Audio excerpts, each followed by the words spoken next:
Ja, Leute, herzlich willkommen zu einem wunderschönen neuen Video auf diesem wunderschönen Kanal. Ich hoffe, euch geht's gut, mir geht's gut. Heute soll es mal wieder um Markus Fiedler gehen und um die Statements der Spieler, denn da gab es jetzt vor allem jemanden, der darüber gesprochen hat, wie er die aktuelle Lage sieht, wie er aktuell Fiedler sieht und auch das Ganze drumherum. Da hat nämlich bei der Sportschau Reimann gesprochen. Wir schauen uns das Ganze an, analysieren das und dann im Endeffekt sage ich auch wieder meine Meinung dazu. Und ihr könnt dann eure Meinung auch dazu sagen in den Kommentaren. Lasst unbedingt ein Like und ein Abo da, würde mich riesig freuen. Dankeschön an jeden, der es macht. Und damit können wir fast schon reinstarten. Ganz kurz zum Anfang. Jeder weiß, wie die aktuelle Situation in der Saison ist. Es sieht nicht gut aus. Aus 7 Spielen konnte man einen Sieg holen, 6 Niederlagen einfahren.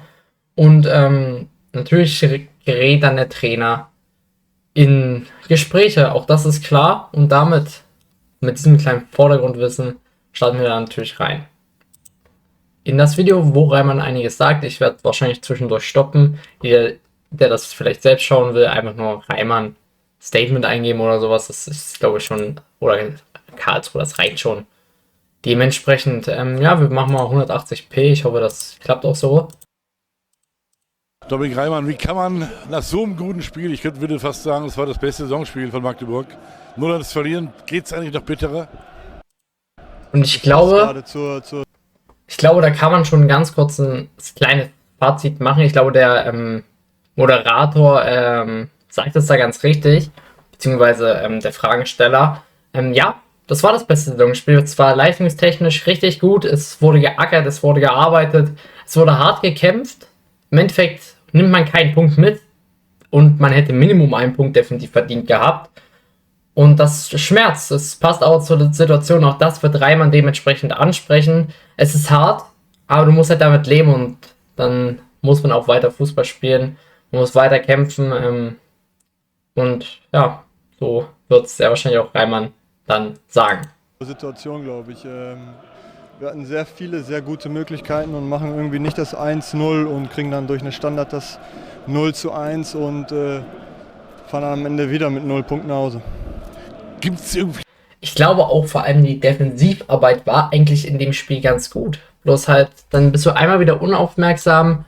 Ich glaube, Geschwill war es, bekommt den Kopfball nicht, dadurch kassierst du dann das 1-0, hältst auch wiederum kurz vor der Halbzeit das 1-0 machen müssen durch Barisch Artig oder auch dann im Endeffekt Stahlmacher, der vorm Tor stand und ein Wu, der vorm Tor stand.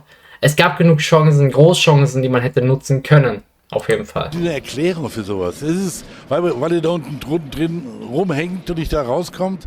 Oder was ist die Erklärung dafür? Ihr spielt super, fand ich. Ich glaube, wenn wir die Erklärung wüssten, dann würden wir es schon geändert haben. Gerade ist es nun mal so, das ist die Phase, die wir haben und da bringt es nichts, dass wir da jetzt irgendwie groß die Köpfe in den Sand stecken. Wir müssen da zusammen raus und ich glaube, heute war es trotzdem dann der erste richtige Schritt da unten raus und hätten wir, glaube ich, das 1-0 gemacht, dann wäre es ein anderes Spiel. Viele sagen. Das stimmt auf jeden Fall. Ich denke dann schon, dann hätte es sich positiv für uns entwickelt. Aber was man halt auch sagen muss, du merkst, die Mentalität der Mannschaft ist da, aber es gibt auch viele Unsicherheiten, wie zum Beispiel beim Barisch Artig, das hat man gesehen. Er traut sich nicht das, was er eigentlich kann, oder wenn er es sich traut, noch so ein bisschen zögerlich, dadurch verliert er dann den Ball, das ist mehrmals passiert in dem Spiel, oder auch, wo er vor dem Tor steht und den nicht reinmacht. Das ist halt so eine typische Situation, wo du mit dem Kopf da bist und denkst, ich muss ihn jetzt machen, und ohne Leichtigkeit spielst, und das ist halt das Problem aktuell beim FCM. Ich glaube schon, dass wir eine Mannschaft sind, die trotzdem, vor allem das hat man jetzt gesehen, eigentlich nicht dahin gehören und wir müssen halt die Punkte holen, auch das ist klar. Und dementsprechend wird das auch sehr wahrscheinlich das Final Match für Fiedler sein. Genau dadurch, dass er leider keine Punkte geholt hat, aber den Entwicklungsschritt, den sieht man jetzt auch endlich. Sagen jetzt, der Trainer passt nicht, Markus Fiedler passt nicht. Was sagt der Kapitän dazu? Das ist Quatsch ist, weil ich glaube, wenn man heute gesehen hat, was für ein Spiel wir gespielt haben, wie wir als Mannschaft auf dem Platz standen, dann hat man gesehen, dass es funktioniert und funktionieren kann. Aber im Moment haben wir dann vielleicht auch das Quäntchen Glück, das Spielglück nicht auf unserer Seite. Wenn ich mir die Situation angucke vor der Halbzeit, wo Barisch den Ball am Tor vorbei spielt, wo Dariusz eigentlich alleine vom Torwart am Tor vorbeischießt. Ein Kopfball 2 Meter vom Tor. ja, oder sowas. Das sind halt dann gerade Momente, wo es vielleicht ein bisschen gegen uns läuft und da müssen wir gemeinsam raus und das Glück müssen wir uns wieder erarbeiten und dann bin ich sicher, dass es auch der richtige Trainer für uns ist, gar keine Frage, weil daran hat bei uns noch niemand gezweifelt.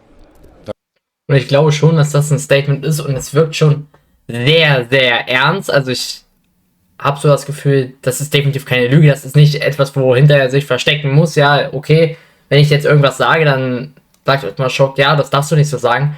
Nein, es wird wirklich einfach wie die Wahrheit und ich kann dementsprechend auch die Aussage von Reimann komplett unterstützen. Du hast 3 Großchancen, auch den Kopfball, den ich vergessen hatte, von Barisch kurz vor der Halbzeit, beziehungsweise 30. Minute war das circa. Den macht er auch nicht rein und hat einen guten Tag, sieht man bei Preußen Münster, dann macht er den halt rein. Und dann bist du halt in dem Pech und musst dir das wieder erarbeiten, wie er es gesagt hat.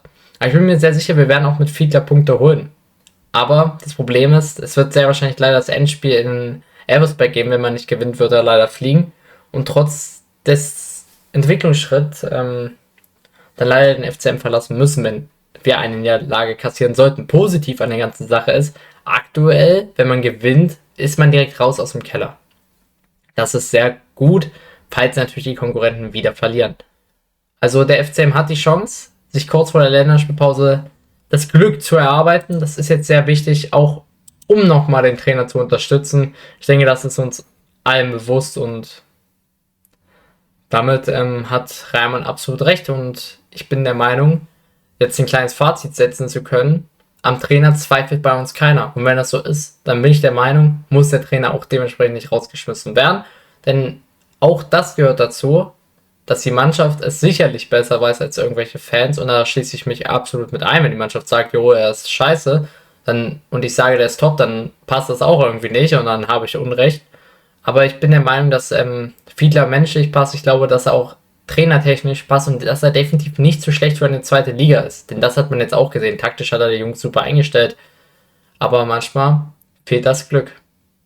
Und damit würde ich sagen, lasst gerne ein Like und ein Abo da. Würde mich sehr freuen. Dankeschön an jeden, der das macht. Ab 99 Cent könnt ihr Mitglied werden, um mich zusätzlich zu unterstützen. Wir sehen uns morgen sehr wahrscheinlich wieder und damit ciao Leute.